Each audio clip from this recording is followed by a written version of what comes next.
Assalamualaikum warahmatullahi wabarakatuh. Perkenalkan, nama saya Baradi Prastia, NPM 200611910001 dari Fakultas Peternakan Universitas Padjadjaran. Untuk memenuhi tugas mata kuliah agroklimatologi, di sini saya akan membahas Journal of Animal Research yang berjudul Impact of Climate Change on Livestock Production Review atau dampak perubahan iklim pada produksi peternakan. Bahasan jurnal ini termasuk ke dalam elemen iklim karena perubahan iklim dalam jurnal ini disebabkan oleh emisi gas rumah kaca yang menyebabkan terjadinya peningkatan temperatur panas di bumi dan temperatur merupakan elemen iklim. Adapun manfaat dan tujuan penelitian yang dilakukan dalam jurnal ini yaitu untuk memahami kontribusi ternak ruminasia terhadap perubahan iklim dan untuk mengidentifikasi strategi mitigasi untuk mengurangi emisi metana enterik pada ternak. Jurnal ini dibuat dengan memakai metode penelitian analisis referensi yang ada, baik itu berasal dari teori, buku, dan juga penelitian yang sudah ada sebelumnya. Ini merupakan hasil pembahasan di dalam jurnal. Nah, sekarang saya akan bahas satu persatu. Yang pertama ada kontribusi ternak terhadap perubahan iklim. Emisi gas rumah kaca dari sektor pertanian menyumbang sekitar 25,5% dari total pemicu radioaktif global dan lebih dari 60% sumber antropogenik. Peternakan hewan bertanggung jawab atas 18% emisi gas rumah kaca, 9% karbon dioksida, 37% metana, dan 65% nitrous oxide. Yang kedua ada emisi gas rumah kaca dari pengelolaan kotoran ternak. Dalam kondisi anaerobik, bahan organik dalam kotoran ternak akan terurai oleh bakteri anaerobik dan fakultatif yang menghasilkan pembentukan CH4, CO2, dan bahan organik yang distabilkan. Total keseluruhan emisi CH4 dari pengelolaan kotoran ternak diperkirakan sebesar 9,3 temperatur gradien per tahun, di mana negara maju berkontribusi sekitar 52%. Yang ketiga ada dampak perubahan iklim pada produksi hewan. Perubahan iklim terutama pemanasan global itu dapat sangat mempengaruhi kinerja produksi hewan ternak di seluruh dunia. Tingkat stres hewan akibat kenaikan suhu telah dihitung menggunakan indeks kelembaban suhu THI di India. Semua hewan memiliki kisaran suhu lingkungan sekitar yang disebut juga zona termonetral, dan suhu di bawah atau di atas kisaran termonetral hewan akan menciptakan kondisi stres pada hewan. Dakal dan kawan-kawan mengamati perubahan iklim berdampak negatif pada produksi susu dan lama laktasi dan infertilitas di Nepal. Yang keempat ada dampak pada produksi susu. Salah satu dampak langsung perubahan iklim terhadap ternak adalah pada produksi susu. Nah, menurut penelitian Berman dan Nardon dan kawan-kawan, ketika sapi penghasil susu tinggi dipelihara di zona iklim panas, produksi panas metabolik diintensifkan yang mengakibatkan peningkatan laju pernapasan. Akibatnya produksi susu menurun. Yang kelima ada dampak pada reproduksi hewan. Tekanan panas karena suhu lingkungan yang tinggi disertai dengan kelembaban berlebih selama berbulan-bulan musim panas menyebabkan kemandulan pada sebagian besar spesies peternakan dan berdampak buruk pada kinerja reproduksi hewan ternak.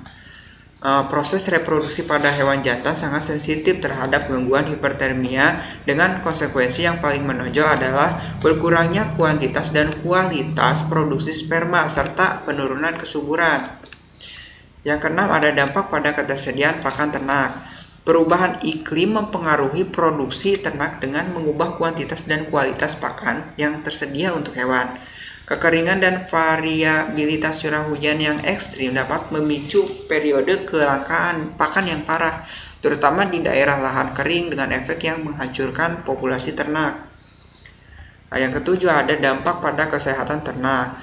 Seperti halnya pada manusia, perubahan iklim khususnya pemanasan global kemungkinan besar akan sangat mempengaruhi kesehatan hewan ternak. Suhu yang lebih tinggi akibat perubahan iklim dapat meningkatkan laju perkembangan patogen atau parasit tertentu yang memiliki satu atau lebih tahap siklus hidup di luar inang hewannya.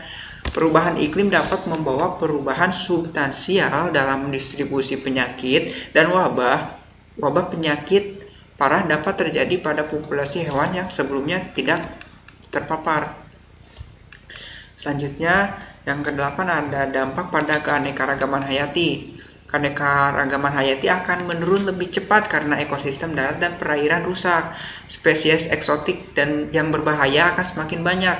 Dari 3.831 jenis keledai, kerbau, sapi, kambing, kuda, babi, dan domba yang tercatat pada abad ke-20, setidaknya 618 telah punah pada akhir abad ini, dan 475 sisanya langka. Nah, selanjutnya ada strategi mitigasi. Mengingat kontribusi CH4 terhadap produksi gas rumah kaca sangat besar, ada beberapa tinjauan baru-baru ini tentang strategi mitigasi untuk mengurangi emisi CH4 dari peternakan. Umumnya strategi mitigasi metode dapat dikelompokkan dalam 3 judul yang lebih luas, yaitu manajemen, nutrisi, dan strategi bioteknologi maju. Nah, di sini ada beberapa opsi mitigasi untuk emisi metana dari peternakan. Yang pertama ada penurunan populasi ternak. Nah, di banyak bagian dunia itu pengurangan jumlah hewan adalah merupakan satu-satunya strategi mitigasi paling berpengaruh secara signifikan dalam mengurangi CH4. Yang kedua ada nutrisi hewan.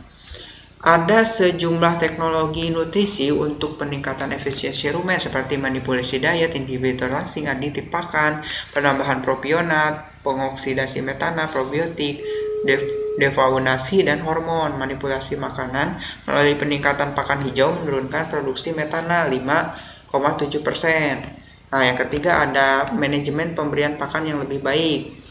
Ada beberapa strategi yang dapat digunakan untuk mengurangi produksi metana dari peternakan, yaitu dengan BCM, 2-BES, chloroform, dan cyclodextrin. Yang kedua ada antibiotik ionophore seperti onensin, diketahui itu dapat menurunkan produksi metana. Terus ada nitrat, pemberian makan dengan nitrat dalam menurunkan produksi metana usus itu hingga 50%. Yang keempat ada manajemen penggembalaan. Penerapan praktik pengolahan penggembalaan yang tepat untuk meningkatkan kualitas padang rumput akan meningkatkan produktivitas hewan dan menurunkan CH4. Nah, selanjutnya ada pengelolaan kotoran ternak. Limbah hewan termasuk kotoran penyumbang lebih dari 25 juta ton emisi metana secara global per tahun. Meningkatkan pengelolaan produk kotoran hewan melalui mekanisme yang berbeda seperti fasilitas penyimpanan tertutup itu dapat mengurangi emisi metana. Nah, dan terakhir itu ada menurunkan konsumsi hasil peternakan. Nah, menurunkan konsumsi daging dan susu di daerah dengan standar hidup yang tinggi itu akan mendukung respon jangka pendek untuk mitigasi gas rumah kaca. Nah, itulah isi pembahasan dalam jurnal tersebut. Lalu kesimpulannya adalah mengingat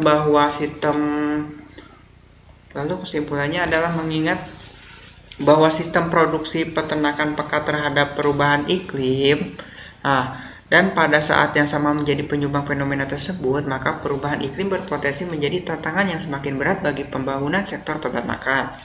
Menanggapi tantangan perubahan iklim membutuhkan perumasan strategi adaptasi jangka panjang dan opsi mitigasi yang sesuai untuk sektor peternakan. Sangat penting untuk mengidentifikasi strategi pengurangan gas rumah kaca. Pertama, diperlukan lebih banyak kejelasan tentang manfaat ternak, dampak negatifnya terhadap emisi gas rumah kaca dan lingkungan, dan pengaruh perubahan iklim pada sistem peternakan. Meskipun pengurangan emisi gas rumah kaca industri dipandang sebagai prioritas tinggi, tapi strategi untuk mengurangi emisi itu tidak boleh mengurangi kelangsungan ekonomi perusahaan peternakan. Nah, itulah pembahasan jurnal dari saya. Mohon maaf atas segala kekurangannya. Syukran jazakumullah khairan katsira. Wassalamualaikum warahmatullahi wabarakatuh.